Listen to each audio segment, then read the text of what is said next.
Hi, my name is Amber Rose McNeill. I'm the director of 2 Minutes on High, which is an appropriated media piece that challenges long-held beliefs of traditional gender roles and conservative sexuality. This piece, I was immediately struck by it when I saw it. It's just you call it appropriate material, but to me, I think of it more like a visual collage, Mm. as because you got these images that juxtapose and compare and contrast against each other, and I thought it was pretty effective. How hard was it to try to find images? Was it a long research process? I mean, for this one, it did take quite a while because I was looking for quite specific things. And a lot of the footage that I have that looks like it probably belongs to one big thing is actually taken from uh, different pieces of existing media. So it did take quite a while. I think it probably took something like, I don't know, 4 or 5 days of just like mining for material. And I always end up with like double the material that I end up using because you want to be like downloading, saving everything just in case because you're never sure exactly what you're gonna need. You're talking about take about 4 or 5 days to gather the material. I mean, when I'm thinking of a collage, you're really thinking about this in advance. You're trying to think what images come to mind. You're trying to think of what can complement or contrast against those images. How long was that thought process in itself? Uh, Appropriated media is kind of like a funny thing for me because once I get an idea, it's not necessarily the full-fledged idea because it depends so much on what I'm able to find, what kind of either compares or contrasts and works well visually. So I tend to kind of get like a hook in my head about like part of an idea, and then like as I'm finding the media, it's developing a little bit more, and then by the time I edit, it's kind of like a flurry. I tend to sit down in like 20-hour editing sessions to like just try and get everything that's in my mind like down in the timeline, if that makes sense. Okay. Is this appropriate media, is this your source of creativity? Do you ever try narrative or, you know, long form narrative, short form, anything like that? Yeah, so I did actually, when I started making films, I was doing like maybe not traditional narratives, but more towards traditional narratives. Like I had sets, I had real life actors, I was like writing and filming, original material. And I thought that's what I was gonna keep doing. But I got my associate's degree at a film school in LA that was very like industry and technical based. So they were like, experimental film is like trash, and so we didn't really learn anything about other types of filmmaking. It was all very like proper filmmaking. So that's how I started. I think I made about 8 films, like in the more traditional narrative, like horror, dark comedy type films, a little bit of absurdity. And I intended to keep doing that when I moved to Milwaukee, but then COVID happened and it was like, how can I still keep like what during the initial lockdown? I was like, how can I keep making films? So I started experimenting with appropriated media or sampling. It has different names, but yeah, I started working in that, and I found that I really loved it. I didn't know I was an editor, but then I sort of grew to love it, and that became part of my artistic process as a filmmaker. It's not all that I do, but it is kind of most of the focus at the moment. Yeah, I mean, it's a great way to keep your filmmaker mentality going in a lockdown. You can't really have actors and sets when you have to be in a lockdown position for who knows how long. Yeah, exactly. And it also, I mean, I felt for a while that I really wanted to say more with my filmmaking. I wanted to be able to provoke a little bit more thought and to make some kind of very strong commentary. And I find it a lot easier to do that with sampling or appropriated media. Like you can hit really hard and fast and be like very clear in your message, even if it's not totally in your face and obvious. It's a lot hard. I mean, like I feel in my other films, like my real life traditional short films that I made, I felt like there was an undercurrent of commentary, but it's, if you didn't know it was there, you probably wouldn't notice it. Whereas I'm able to be a lot more, maybe not forceful, but assertive in the commentary I'm trying to make with appropriate. I'm sorry. Are these themes you normally try to play with, try to discover the themes and ideas around these subjects? Your film basically comments on gender, sexuality, and all that. Or is this a common thread that you like to keep going through? Because I'm not really familiar with the rest of your work. I've just seen this one film. So is that just an exploration for you right now? I mean, it's something that I've thought about, spoken about, written about in the past.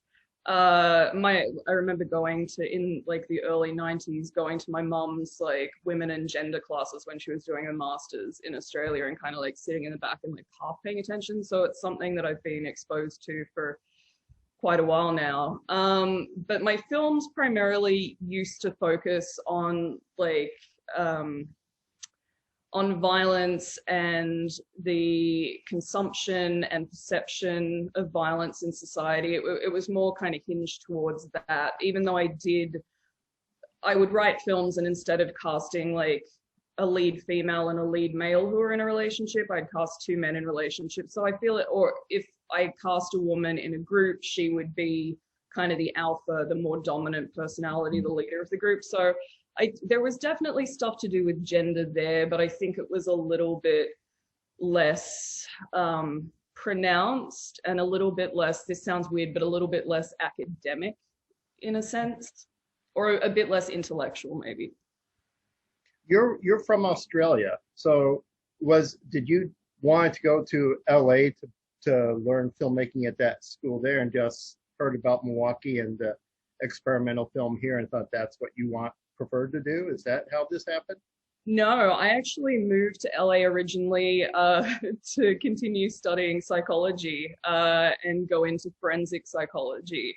So I didn't want anything to do with film. My dad used to work in film and television in Australia, so he was a set dresser, production designer, depending on the project. So I grew up on film sets, and I moved to LA thinking I wanted nothing to do with it. But yeah, then living in LA, I was like, oh, I feel like maybe I want to do this. And if I'm going to do it, this is kind of the place to get a start, which I did. And it was great in the beginning, but I've always liked weird films. I grew up watching David Lynch stuff from a very young age. So and foreign films, there was just a different element of cinema that was almost taboo at that film school that I wanted to explore. And I am finishing my Bachelor's of Fine Arts in film here, but it wasn't because of experimental that I moved here. That just seemed to be a lucky accident. I originally came here, I think about 3 years ago now, to do research for a script that I was writing. And I was just like, oh, wow, I really love this city. There's so much like art, and it's like, I mean, I know I live in a very liberal like bubble where I live in a city of Milwaukee, but I was like, it's just so great here. Like, I don't know why everyone's wanting to live in LA. That everything just felt more comfortable. And when I started school, I learned that like, oh my God, I forgot the name of my school.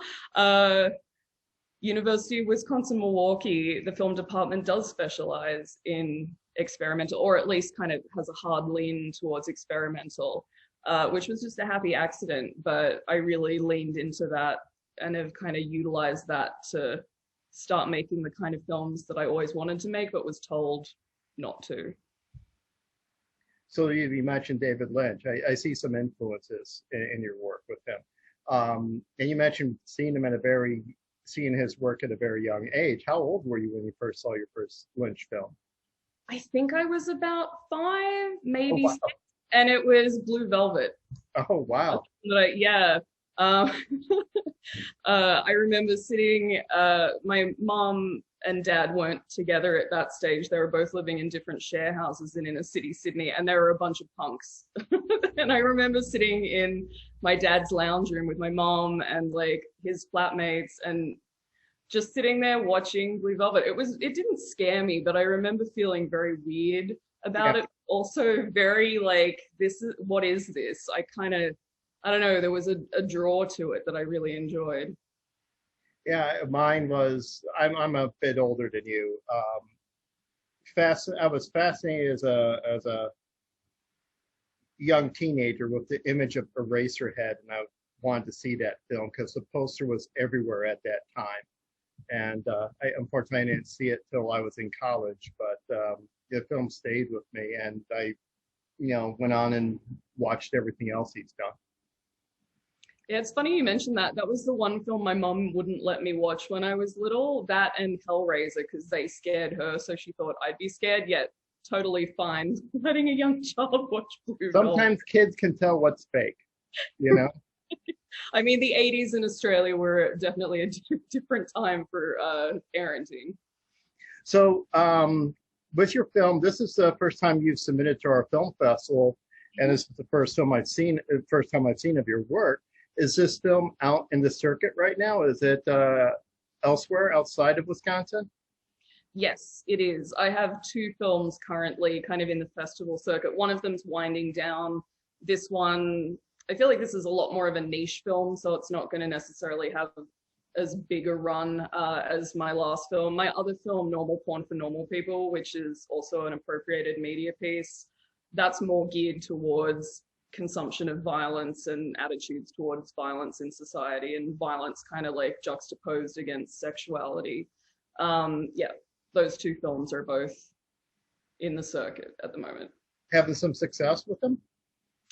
Yeah, Normal Porn for Normal People has been doing a bit better. I think that's because people like violence more. Yeah. Like sexuality makes people feel uncomfortable still, even if it's normative sexuality, but like violence, everyone's like, yay.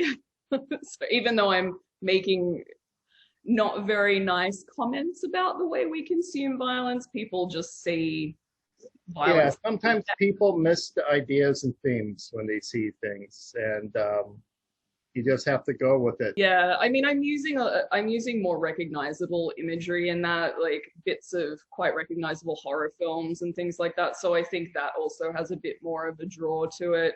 But I really like this film. It's been doing okay at like women's and feminist film festivals, but not so good in the general. Well, I enjoyed it. Yeah, I was like thrilled that it was picked up by a film selected by a film festival in Milwaukee. That like made me really happy.